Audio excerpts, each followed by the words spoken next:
गुरु नानक। संत अतर सिंह जी मस्तवाने समय की घटना है, बड़ी प्यारी, बड़ी प्यारी। अंग्रेजों के ज़माने की समय की घटना है, आपको शायद पता हो किसी को।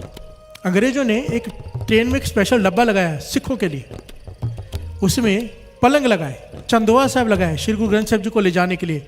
आज देखो, आज भी ऐसा नहीं होता जो अंग्रेजों ने किया। प्यार से बोलिए धन गुरु नानक।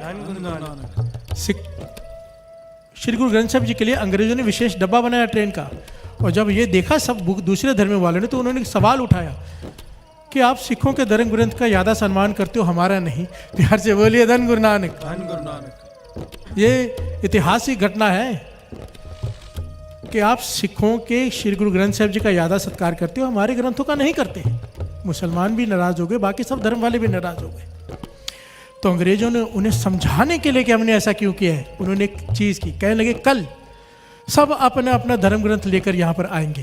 प्यार से बोलिए धन गुरु नानक। धन गुरु नानक। ये बात पता चली संत अतर सिंह जी मस्तवाने वाले को, पूर्ण महापुरुष, अत की कमाई। क्या किया साध संगत जी, उस दिन क्या हुआ, कोई अपना धर्म ग्रंथ हाथ में लेके आ रहा है, कोई कपड़े के थैले में लेकर आ रहा है, कोई बगल में ऐसे दबा के लेके आ रहा है। पर जब आई बारी श्री गुरु ग्रंथ साहब जी की, आगे संगत झाड़ू मारकर सफाई कर रही है, उसके बाद सिख शब्द का जाप कर रहे हैं। संत अतर सिंह जी हाथी पर सवार हैं, पालकी में श्री गुरु ग्रंथ साहब जी को विराजमान किया है। संत अतर सिंह जी खुद चौर साहब कर रहे हैं और गुरु साहब जी को लेकर आ रहे हैं। प्यार से बोलिए धन गुरु नानक। धन गुरु नानक। तब अंग्रेजों ने कहा, देखिए देखिए कैसे सत्कार करते हैं सिख श्री गुरु ग्रंथ साहब जी का, और जितना सत्कार आप लोग अपने धर्म ग्रंथ का करोगे, हमें करना ही पड़ेगा। प्यार से बोलिए धन गुरु नानक। धन गुरु नानक। जितना सत्कार आप गुरु का करोगे, उतनी ज़्यादा सुमत मिलेगी, उतनी ज़्यादा कृपा मिलेगी। बाबा नंद सिंह जी कहते थे, नेम चाहे कम हो जाए, सत्कार कम मत होने देना। प्यार से बोलिए धन गुरु नानक। धन गुरु नानक। जो गुरु का सत्कार नहीं करता वो खाली रह जाता है। एक छोटा सा घटना याद आ गई फिर से। राजा कहता है अपने राजगुरु से कि 6 महीने हो गए मुझे पढ़ते हुए, संस्कृति वेद शास्त्रों का ज्ञान देते हुए इस पंडित जी को, कुछ भी दिमाग में जा ही नहीं रहा, कोई ज्ञान हासिल मैं कर ही नहीं पा रहा। सोचता हूँ पंडित जी को निकाल के दूसरे किसी को रख लूँ। प्यार से बोलिए धन गुरु नानक। धन गुरु नानक। राजगुरु कहने लगा, आज वापस जब पढ़ाई करोगे ना, जब पंडित जी आपको पढ़ाने आएंगे, मैं खुद आके देखता हूँ भी कैसे पढ़ा रहे हैं वो, क्यों तुम्हारे दिमाग में विद्या नहीं जा रही, क्यों ज्ञान हासिल नहीं हो रहा। और जब राजगुरु आया तो हंसने लगा।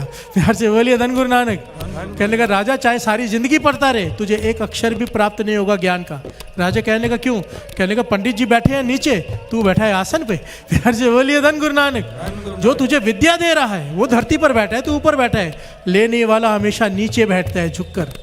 तू चाहे सारा जीवन पढ़ता रहे, ज्ञान हासिल नहीं होगा। अगर ज्ञान हासिल करना है तो पंडित जी को ऊपर बिठा, खुद धरती पर बैठ। प्यार से बोलिए धन गुरु नानक। तुझसे अपने राजा होने का अभिमान नहीं त्यागा गया, तू क्या विद्या हासिल करेगा। बस यही बात है, ज्ञान चाहिए, झुकना पड़ेगा। प्यार से बोलिए धन गुरु नानक। सत्कार करना पड़ेगा, सत्कार। क्यों हरमंदिर साहब में जब कीर्तन सुनते हैं तो उसका असर अलग होता है, उसका फल ज़्यादा है। महापुरुष समझाया करते थे, घर में हम जब कीर्तन लगाते, टीवी पर कीर्तन चल रहा होता है, हरमंदिर साहब का, चाय पी रहे होते हैं, बातें कर रहे होते हैं, फ़ोन पे बात भी कर रहे होते हैं, चल फिर भी रहे होते हैं। और जब हरमंदिर साहब में बैठते हैं, ना कुछ खाना ना कुछ पीना, मन जोड़कर धरती पर बैठकर श्रद्धा से बैठते हैं। अगर इसी प्रकार से महापुरुष वचन करते थे कि तू घर में टीवी के सामने भी इस प्रकार से बैठ जा, धरती पर बैठ, सर ढका हुआ हो, बात नहीं कर, कुछ खा पी नहीं, तो वही फल तुझे मिलेगा जो हरमंदिर साहब में, क्योंकि फल सत्कार में है। प्यार से बोलिए धन गुरु नानक। धन गुरु नानक। धन गुरु नानक। धन गुरु नानक। धन गुरु नानक। गुरु गुरुओं के गुरु धन धन श्री गुरु ग्रंथ साहब जी। आइए 2 पंक्तियां ये भी गाली